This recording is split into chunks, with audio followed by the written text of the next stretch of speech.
today I will be reviewing and discussing The Hero of Ages by Brandon Sanderson.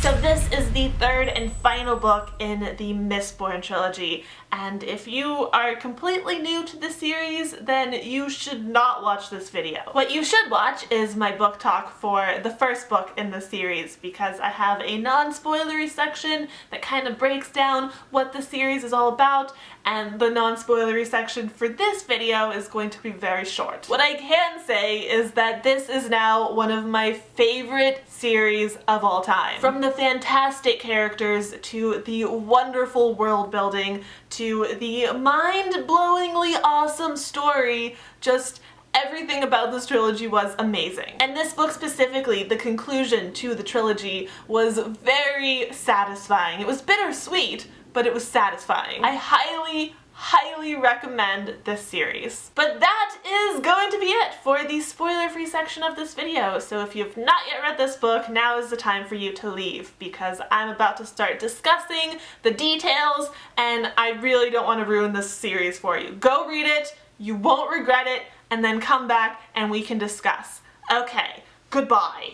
Okay. Here we go. I'm gonna start with some overall thoughts before I get into specifics. So first off, I felt like this book was not as unpredictable as the first two were. Like in those first two, I was constantly theorizing and I was constantly wrong, but with this book, I was actually able to correctly guess some big plot points. The Hero of Ages being Sazed was something that I saw pretty early on. I mean, we have those little excerpts of writing before each chapter, and I think it's the very first one that says, "I am unfortunately the Hero of Ages."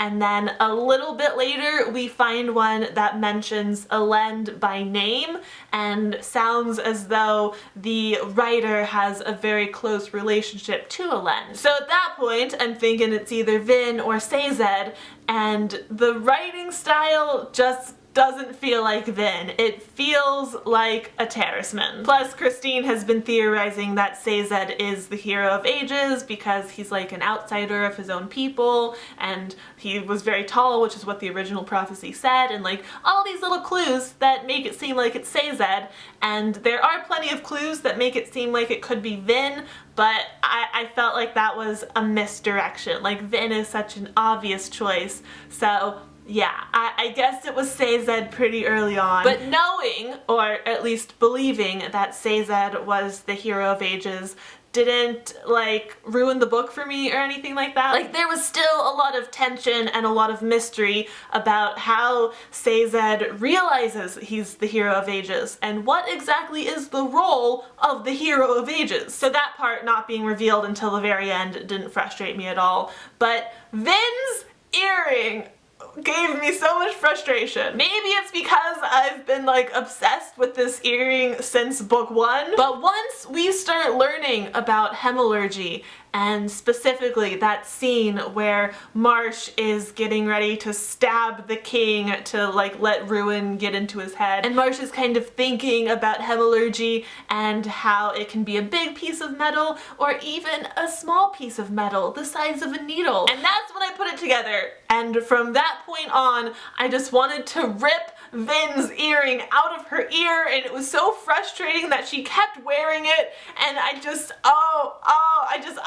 was so happy and relieved when Marsh finally just ripped it out of her ear, although that only lasted for like a page, because that was the beginning of the end. Poor Marsh. I mean, I have sympathy for a lot of the characters, but like Marsh got the short end of the stick for real. But yeah, anyways, Sazed being the Hero of Ages and Vin's stupid earring being how Ruin was getting to her, those were like my two big predictions that were totally right, and I'm very proud of myself for that. Honestly, none of the other plot points really surprised me. Like, Vin and Elend dying at the end was horrible and sad, but it wasn't shocking. Actually, some of the most shocking moments I had were misdirections. Like when Spook first saw Kelsier's spirit.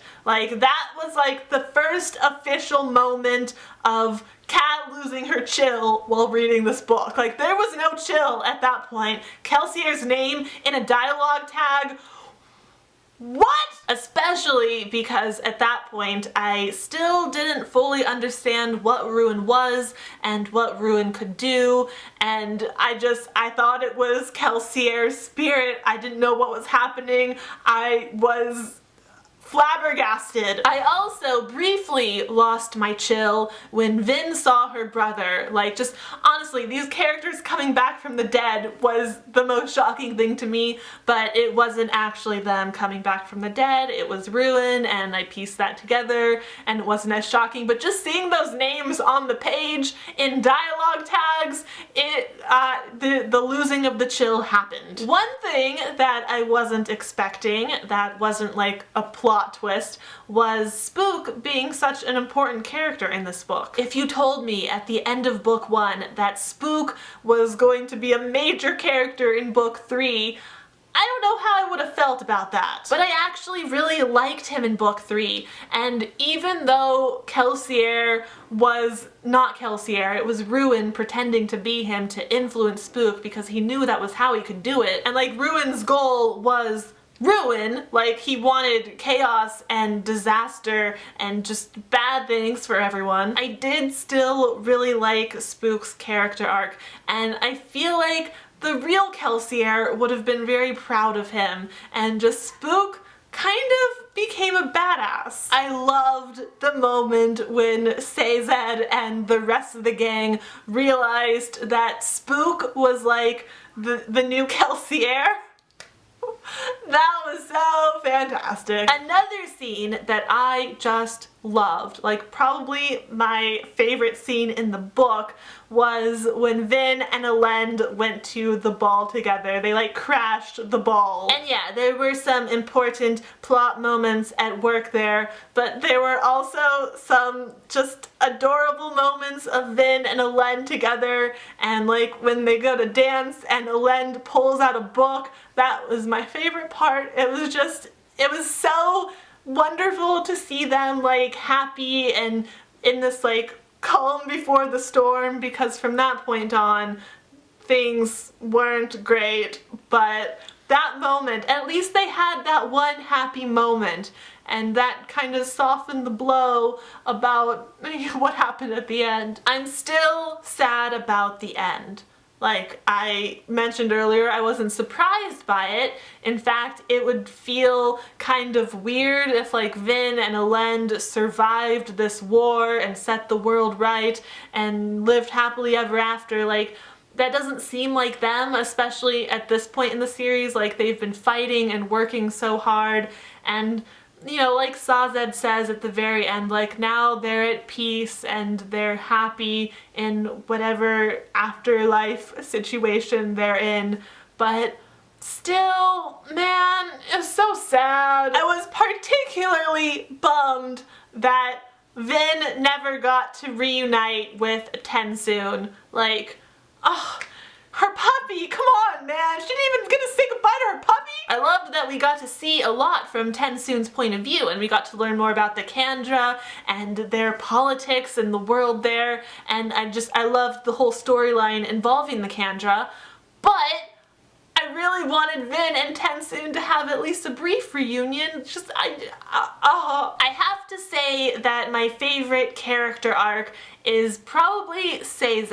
Like, my favorite characters are probably Vin and Elend and Sazed, but Vin and Elend didn't do a whole lot of changing in this book. At the end of Well of Ascension, Elend becomes a Mistborn, but we don't get to see a lot of him like coping with that, because we start this book a year later. Elend is not like a fully trained Mistborn, but he's a decently trained Mistborn. He's pretty badass. I did really like the dynamic between Elend and sort of his foil in this book, Yomen, the Obligator. I thought it was so great because it didn't rely on Elend being a Mistborn, but it was all about philosophical discussions about government and ruling people, and you know, that's what Elend was all about before he got dragged into this whole revolution. And you know, Vin was a badass as per usual. But Sazed had the most interesting character arc in this book because he starts off an atheist and he ends God. Essentially, a god, godlike powers, more so than even the Lord Ruler, who was God before him. As sad as the ending was, I still really loved it because it was also so beautiful. Like, finding out that Sazed was the hero of ages and what the hero of ages was supposed to do and what Sazed could do, what he did do. Now, I didn't cry while reading this book, but I did start to well up at the end, and it wasn't just because of Vin and Elend dying, although that was a big emotional blow, but it was mostly the hope and the beauty of Sazed putting the world back together, and like there were flowers and trees again and blue skies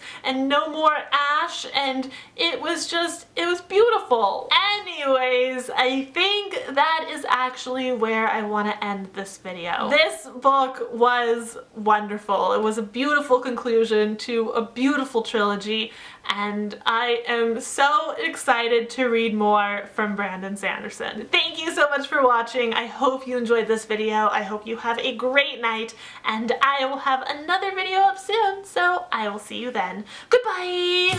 Mini wave in celebration of me finishing this trilogy and not dying of feels. Well done. Hello! Planes. Planes. I'm gonna start with my overall plane interruptions. Ow. No, it's not gonna be matching. Book. And an Elend. Oh. And then when Sazed brings them back and he like puts them in the clothes they like to wear, and it's just,